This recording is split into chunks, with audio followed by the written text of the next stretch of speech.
ఏంటంటే మీరు వచ్చిండ్రు, మీ ప్రాబ్లం సాల్వ్ చేస్తారు.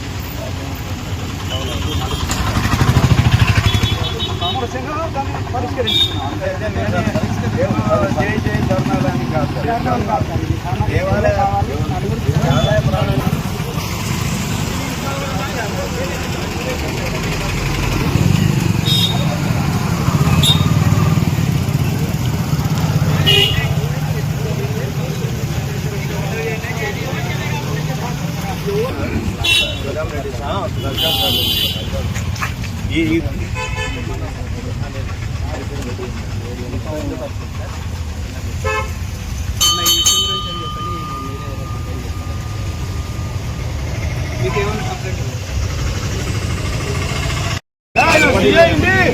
ఆఫీసులో కూర్చోబెట్టారంట.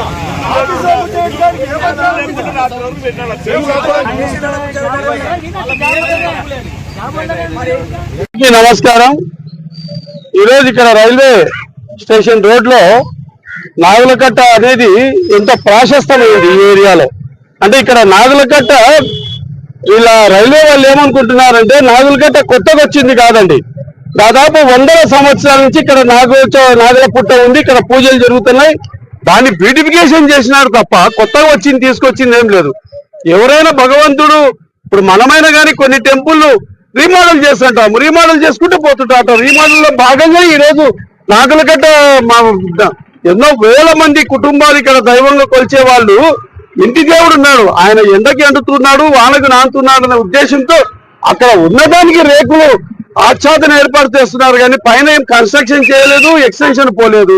దాన్ని రైల్వే వాళ్ళు కనీసం ఎలాంటి ఇది కూడా లేకుండా తీపిచ్చేయడం అనేది, నోటీసు ఇవ్వకుండా ఈరోజు అంత దారుణంగా దాన్ని తీపిచ్చడం అనేది సాటి ఎంప్లాయీ నారాయణ అది మెయింటైన్ చేస్తున్నాడు. ఒక ఉద్యోగస్తుని పోలీసు వాళ్ళు ఏదో ఒక రౌడీ షీటర్ను తీసుకుపోయి స్టేషన్ లో కూర్చోబెట్టడము, సెల్ ఫోన్ లాక్కోవడము. ఏందండి ఇది? అంటే ఏమంతా పనికిమాలలో ఎలా కనబడుతున్నామో మన హిందువులము. ఒకవైపు ప్రధానమంత్రి మోడీ మన జిల్లాకు వస్తున్నాడు, బీజేపీ నాయకుడు దేశ ప్రధాని మన జిల్లాకు వస్తున్నప్పుడు ఇది వీళ్ళు కావాలని మత విద్వేషాలు రెచ్చగొట్టడానికి రైల్వే వాళ్ళు చేస్తున్న పని ఇది. దయచేసి ఈ రోజు మేము రేకులు వేయాలని చెప్పి అంటున్నాము. మా డిమాండ్ మీరు ఏదో ఆఫీసర్లకు చెప్తాము, వాళ్ళ నుంచి పర్మిషన్ అంటే 100 సంవత్సరాల నుంచి ఉండేదండి అది. అక్కడ గుడి ఆచ్ఛాదన లేకపోవచ్చు, అక్కడ నాగులకట్ట అనేది 100 సంవత్సరాల నుంచి ఉండేది. అప్పటి నుంచి పూజలు జరుగుతున్నాయి. కాబట్టి దాన్ని అడ్డుకోవడం అనేది మంచిది కాదు. దయచేసి దీన్ని రాజకీయాలకు అంటగట్టొద్దండి. మీకు అందరికీ చేతులెత్తి ముక్కుతున్నా, దైవం జోలికి రావద్దని చెప్పి మరీ వేడుకుంటున్నా. మా పేరు బొగ్గరపు నారాయణ. నేను ఒక గవర్నమెంట్ ఎయిడెడ్ స్కూల్లో గాంధీనగర్ లో పనిచేస్తున్నాను.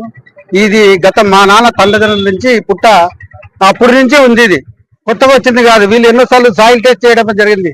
పుట్టలో మట్టి తీసుకుపోయి కూడా సాయిల్ టెస్ట్ చేసి 60 ఏళ్ళ మ్యాప్ తెచ్చుకొని చూసినారు ఇక్కడ పుట్ట ఉందా లేదా అని. బ్రిటిష్ టైంలో 60 ఏళ్ళ మ్యాప్ తెచ్చి చూసుకొని అప్పటి నుంచి డెవలప్ అవుతూనే వస్తుంది. నేనేం ఇక్కడ ఏం చేయలేదు. మేమేమన్నా ఇక్కడ డబ్బులు వసూలు చేసుకొని అందరినీ అంటే అది వేల మందికి అన్నదానం. కరోనాలో ఈ పోలీస్ డిపార్ట్మెంట్ కి రైల్వే ఆర్పీఎఫ్ కూడా 3 నెలలు అన్నం పెట్టా. కావాలంటే అడగండి ఆర్పీఎఫ్.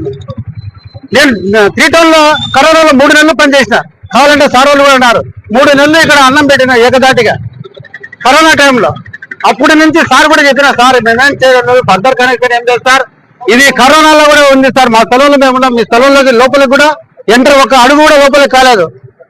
100 సంవత్సరాల నుంచి గుడి ఈరోజు రాజకీయం చేసి నన్ను నేను డ్యూటీ నుంచి వచ్చిన 12 గంటలకు వస్తే నాకు ఏమన్నాడు, రేకులు తీస్తావా తీ, లేకుంటే నేను అరెస్ట్ చేస్తాను, అది చేస్తాను ఇది చేస్తాను అని రేకులు తీసి, లేకుంటే నీకు అరెస్ట్ చేస్తాను, నోటీస్ ఇస్తాను, అది ఇస్తానని చెప్పి చాలా భయభ్రాంతులకు నన్ను గురి చేసినారు వీళ్ళు. రైల్వే ఆర్పీఎఫ్ అయితే, డిఎన్ గారు అయితే, ఏఎన్ గారు అయితే, ఐఓడబ్ల్యూ గారు ఇట్లా చేసి నేను డ్యూటీ నుంచి వస్తానే 12:30కు డ్యూటీ నుంచి వచ్చినా నేను వస్తానే నా సెల్ తీసుకొని నేను అరెస్ట్ చేస్తున్నాము అని వాళ్ళ జీపులో నన్ను ఎక్కించుకున్నారు.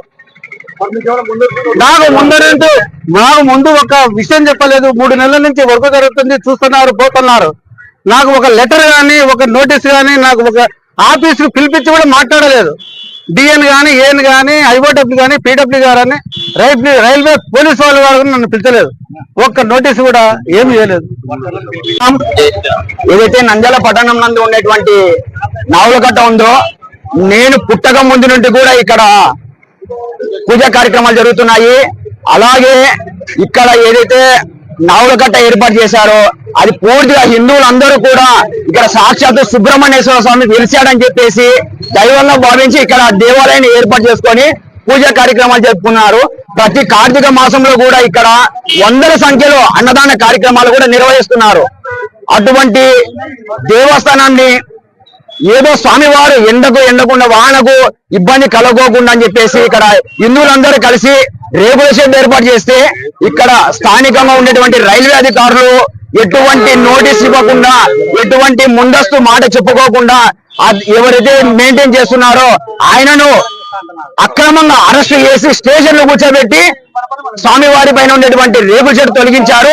ఆయన దేవాలయానికి ఉండేటువంటి ఇంకోటి రేకులు కావచ్చు, ఇంకొక దేవాలయం సంబంధించిన కాంపౌండ్ కావచ్చు, ఏదైనా కావచ్చు, దేవాలయానికి సంబంధించినటువంటి కూల్చడాల పైన ఎటువంటి నోటీసులు ఎందుకు ఇస్తారు, ఎందుకు కూలుస్తారు? ఇవన్నీ కాదు, ఏదైతే రేకుల షెడ్ తొలగించారో రేకుల షెడ్డును కూడా వేపించి హిందువుల పైన హిందూ దేవాలయాల పైన దాడులు ఇంకపై జరగకోకుండా అధికారులు చర్యలు తీసుకోవాలని చెప్పేసి మేము కోరుతున్నాము. అదే విధంగా ఇదే అంశం పైన నిన్న రాత్రి 11:30 నంద్యాల ఎంపీ పార్లమెంటు సభ్యురాలు బైరెడ్డి శివరెడ్డి గారికి కూడా మేము దృష్టికి తీసుకుపోయాము. ఎమ్మడే ఎంపీ గారు మాకు స్పందించారు. దానికి సంబంధించినటువంటి అధికారులతో మాట్లాడడం జరిగింది. మేము దానికి గుడిని ఏదైతే షెడ్డు తొలగించారో వాటికి సంబంధించి మీరు మాట్లాడండి. గుడిని కదిలించే విషయంలో ఎటువంటి ఆంక్షలు పెట్టినా గానీ మేము ముందుంటాము అని చెప్పేసి ఎంపీ గారు కూడా తెలియజేయడం జరిగింది. గుడిని కదిలించేది కాదు కదా, గుడి పైన రేకులు కూడా ఇప్పుడు మళ్ళీ ఏర్పాటు చేస్తాము. రేకుల పైన ఉండేటువంటి పెయింటులు కూడా కదిలేరని చెప్పేసి సభాముగా తెలియజేస్తున్నాము. దాంట్లో భాగంగా తనకి ఇంతకుముందు కేటగ్రాఫ్ తనకి 2 సార్లు ఆఫీస్ చెప్పాను. ఇంతవరకు ఏదైతే ఉందో అంతవరకు ఆపేస్తాయి, మళ్ళీ ఎక్సెప్ట్ చేయొద్దు, ఏది కూడా చేయొద్దు. నాకెందుకంటే ఎక్కువగా ఇదైనప్పుడు డివిజన్కి హెడ్ క్వార్టర్కి చెప్పేసి ఎంత ఏం జరుగుతుంది అక్కడ చెప్పి రేపు శనివారం కూడా సీ గారు ఎట్లా మహాన్ టెంపుల్కి వెళ్తూ ఇదేంటి అడ్డంగా ఉంది చెప్పారు సార్. ఏదో లాంగ్ బ్యాక్ నుంచి ఎప్పుడో కొన్ని సంవత్సరాల నుంచి సార్ అది చెప్పాను. చెప్పే సంతోషం మేము తప్పించుకోవాలని చూస్తాం కానీ మా మీద నెప్పులు వేసుకొని ట్రై చేయం. అవునా? ఇప్పుడు 2 సంవత్సరాలు ఒక 6 నెలలు పోతే ఇక్కడికి వెళ్ళిపోతా. నాకెందుకు తలనొప్పి? అవునా కదా? మొదటిగా నేను వచ్చేటువంటి